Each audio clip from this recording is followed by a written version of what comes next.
Hey guys, welcome to my channel Study Blossoms. I hope you all are doing great. Guys, in the previous video, we have completed the male reproductive part. And now in this video, we'll be doing with pollen grains. Pollen grains क्या होते हैं? Pollen grains represent the male gametophytes. जो male gametophytes हैं उन्हीं को हम pollen grains कहते हैं. ये एक major role play करते हैं हमारे reproduction के process में. अगर आप एंथर के ओपन पार्ट को जो टच करेंगे ना, येलो येलो आपको एक पाउडरी सा सब्सटेंस नज़र आएगा. स्पेशली हिबिस्कस में. हिबिस्कस तो सबने ही देखा होता है. उसमें अगर आप येलो येलो पार्ट्स को टच करेंगे तो आपको पाउडरी जैसा सब्सटेंस नज़र आएगा. वही होता है पॉलन. पॉलन ग्रेन्स जनरली क्या करते हैं, ये जाकर स्टिक कर जाते हैं जो फीमेल रिप्रोडक्टिव पार्ट होता है स्टिग्मा पे, जिससे कि फर्दर रिप्रोडक्शन का प्रोसेस आगे बढ़ सके. आई hope you understand this much. Pollen grains are generally spherical, measuring about 25 to 50 micrometers in diameter. Pollen grains generally spherical shape के होते हैं, although उसमें और भी shapes पाई जाती हैं, but जो most common shape होती है वो होती है spherical. इसका जो diameter होता है वो इतना कम होता है, that is 25 to 50 micrometers only. It has a prominent two-layered wall. इसकी 2 लेयर्ड वॉल होती है. ये वॉल के बारे में पढ़ना बहुत इंपॉर्टेंट है और ध्यान से सुनिएगा.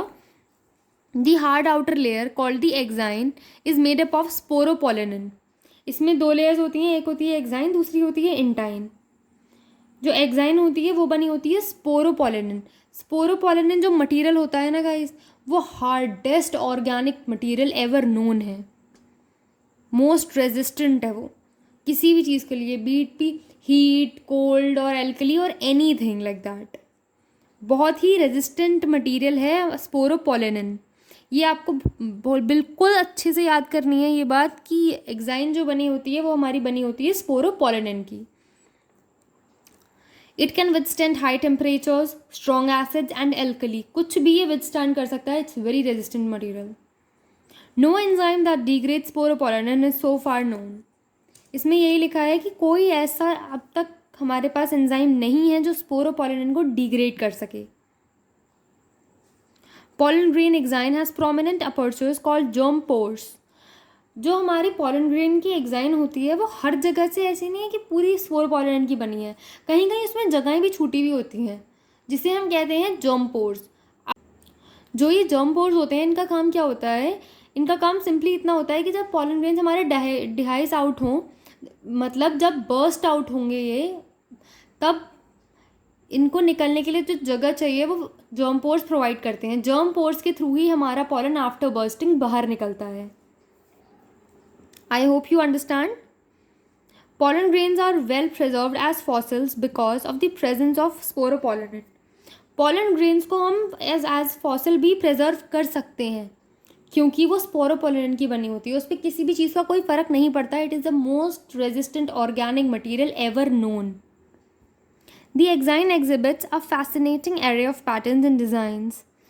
इसका एक बहुत अच्छा एरे होता है. अपने पैटर्न्स होते हैं, अपने डिज़ाइंस होते हैं जो कि बहुत ही अट्रैक्टिव लगते हैं. NCERT question, why do you think the exine should be hard? What is the function of germ pore? ये हम ऑलरेडी पढ़ चुके हैं.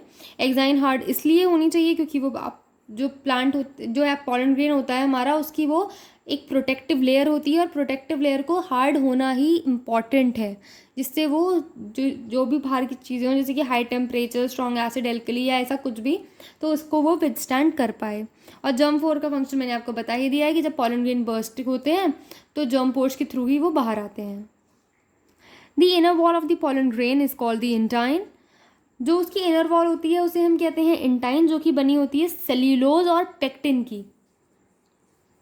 Note this down very carefully कि ये जो इंटाइन होती है वो बनी होती है सेल्यूलोज और पेक्टिन की, और एक्साइन बनी होती है स्पोरोपोलेनिन की. It is a thin and continuous layer made up of cellulose and pectin.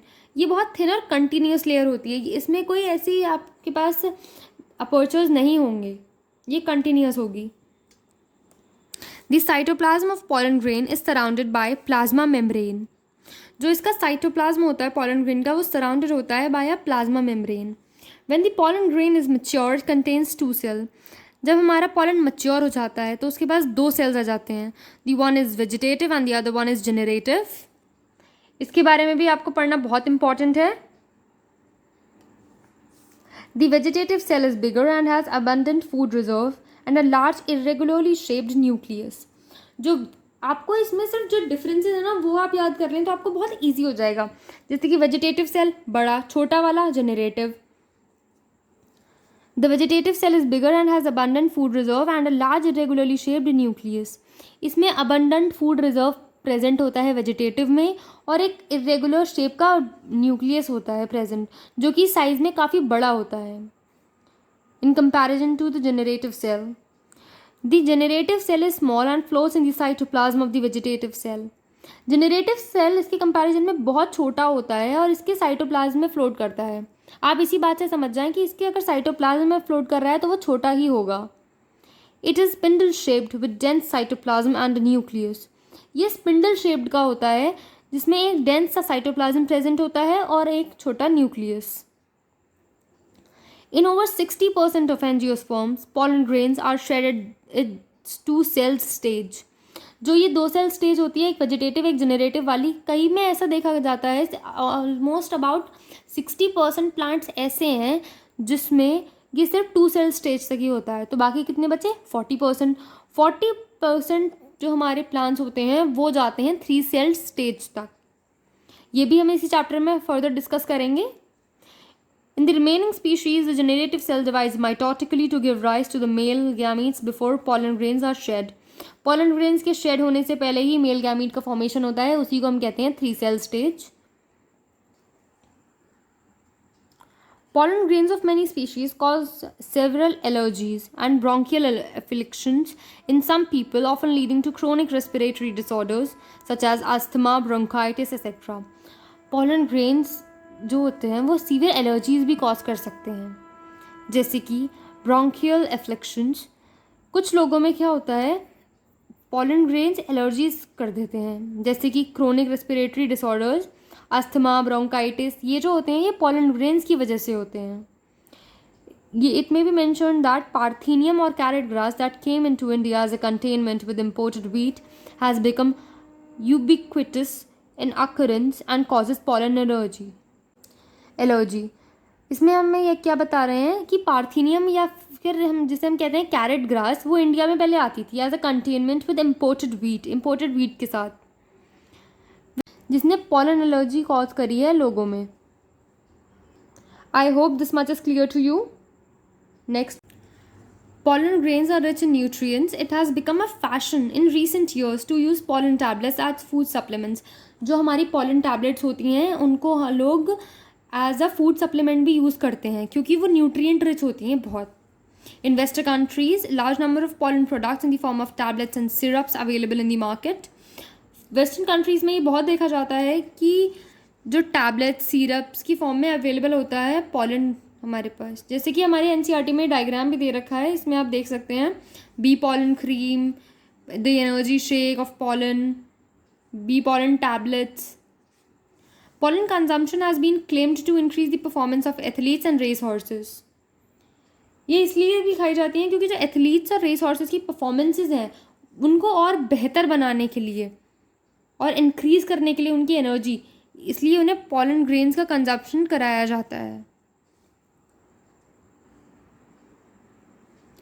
When once they are shed, pollen grains have to land on the stigma before they lose viability if they have to bring about fertilization. इस line का मतलब क्या है कि जब एक बार pollen grains मतलब किसी भी पॉलिनेटिंग एजेंट्स के थ्रू बाहर आ गए तो उन्हें स्टिग्मा पे लैंड करना ही करना है, इससे पहले कि वो अपनी वायबिलिटी लूज़ कर सकें। वायबिलिटी मतलब एबिलिटी टू रिप्रोड्यूस, इससे पहले उन्हें स्टिग्मा पे स्टिक करना कंपलसरी है। How do you think the pollen retain viability? The period for which pollen grains remain viable is highly variable and to some extent depends on the prevailing temperature and humidity. कौन कितनी देर तक viable रहेगा ये depend करता है temperature, humidity और इस तरीके के फैक्टर्स पे। In some cereals such as rice, wheat, pollen grains lose viability within 30 minutes of their release. इनमें क्या होता है कि जो वायबिलिटी होती है पोलन ग्रेन्स की वो विद इन 30 मिनट्स लूज कर देते हैं. In some members of Rosaceae, Leguminosae and Solanaceae the maintain the viability for months. जो हमारे पास ये होती है रोजेसी, लेग्यूमिनेसी, सोलेनेसी फैमिली, इनमें क्या होता है कि अपनी मेंटेन करके रखते हैं viability even for months. You have heard of storing semen sperms of many animals including humans for artificial insemination. ये आगे के चैप्टर्स में हम डिस्कस करेंगे about artificial insemination. Artificial insemination में क्या होता है कि जो सीमन होता है मेल का वो प्रिजर्व करके रख लिया जाता है फॉर आर्टिफिशियल इंसेमिनेशन. तो हमारी एनसीईआरटी हमसे कहती है कि जैसे कि सीमन को स्टोर करके रखा जाता है आर्टिफिशियल इंसेमिनेशन की तरह, उसी तरह हम पॉलन ग्रेन्स को भी स्टोर करके रख सकते हैं फॉर ईयर्स. अब आप सोच रहे होंगे कि अपनी वायबिलिटी लूज़ कर देगा. अभी तो आप ये कह रही थी कि इसको स्टोर नहीं कर सकते, एकदम लैंड करना होता है. तो ऐसा नहीं है. अगर हमें पॉलन ग्रेन को स्टोर करना है तो हम स्टोर उसे कर सकते हैं लिक्विड नाइट्रोजन में. अगर हम उसे इसमें प्रिजर्व करते हैं तो इस पर ऐसा कोई इफेक्ट नहीं पड़ेगा. Such stored pollen can be used as pollen banks similar to seed banks in crop breeding programmes. Pollen banks भी हो सकती हैं, जैसे कि आपने सीड बैंक्स के बारे में सुना होगा, वैसे ही हमारे पास पॉलन बैंक्स भी प्रेजेंट होती हैं जिससे हम पॉलन को जब चाहें तब यूज़ कर सकते हैं. So that's all for today. Next we'll do in the another video. Till then, thank you. If you like the video then do like, comment, share and subscribe to my channel study blossoms. Stay home, stay safe. Thank you.